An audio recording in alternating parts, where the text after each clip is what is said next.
DDC news కి స్వాగతం.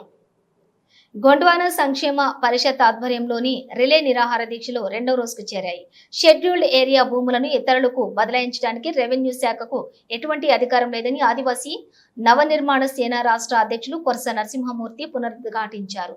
Scheduled ప్రాంతంలోని ప్రభుత్వానికి భూములు ఎక్కడివి అని ఆయన ప్రశ్నించారు. వెంకటాపురం మండలం తహసీల్దార్ కార్యాలయం ఎదుట మంగళవారం ఆయన గొండ్వాన సంక్షేమ పరిషత్ చేపట్టినటువంటి రిలే నిరాహార దీక్ష శిబిరానికి చేరుకుని జీఎస్పీ రాష్ట్ర కార్యదర్శికి పూనెం సాయికి దండ వేసి సంపూర్ణ మద్దతు ప్రకటించారు. కొమరం భీం కాలనీ ఆదివాసులు చేస్తున్నటువంటి పోరాటం న్యాయమైనదని రాజ్యాంగం బద్దమైందని కూడా పేర్కొన్నారు. ఇక రాజ్యాంగం బద్దమైందని పేర్కొనడంతో షెడ్యూల్డ్ ఏరియాలో ప్రతి సెంటు భూమి ఆదివాసులదని గుర్తు చేశారు. షెడ్యూల్డ్ ఏరియాలో రెవెన్యూ శాఖ వారి యొక్క భూములు కానీ ప్రభుత్వ భూములు కానీ ఉండవని తెలిపారు. మొత్తం భూములను షెడ్యూల్డ్ భూములు అంటారని వివరించారు.